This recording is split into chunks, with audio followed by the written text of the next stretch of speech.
Карми жатып лайк басатындарға от души рахмет. Серінің головы.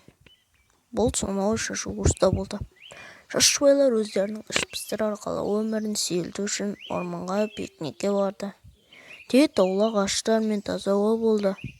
Олар орман жолымен 2 сағаттай жүрді.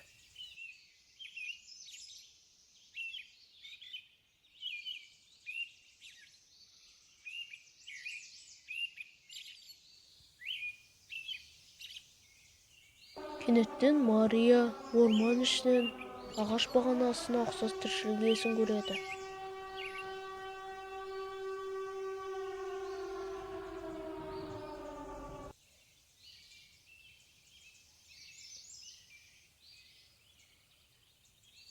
Тимур, ол жерде ештеңе жоқ.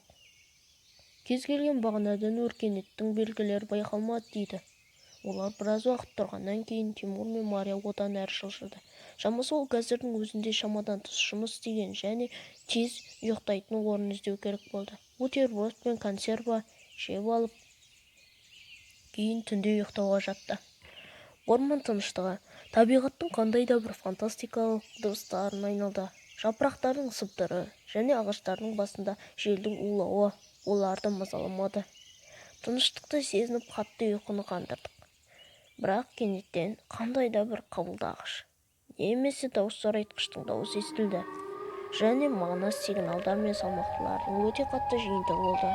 Кенеттен шатырға өте қатты және күңгірт басқан аяқтың дыбысы естілді. Ағаш пен бұтақтан діңгектер Мария туралы түсінік бергендей болды.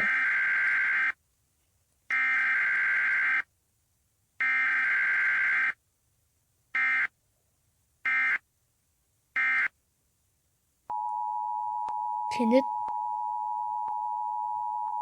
шатыр ішіне алып қол Марияны сүйреп алып кетті. Ештеңе естілмеді және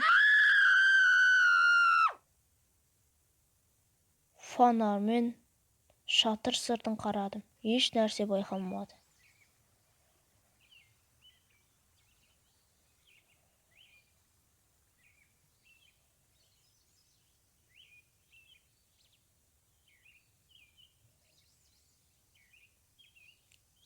Кенет ағашқа ұқсас тіршілік иесін көрдім. Шамамен менен 50 метр қашықтықта тұрды.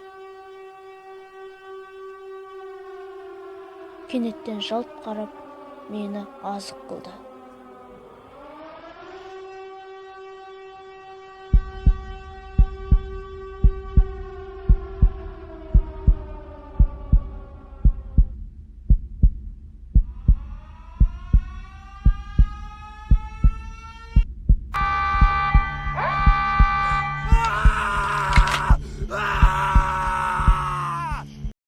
Сонына дейін көргендеріне сушин рахмет.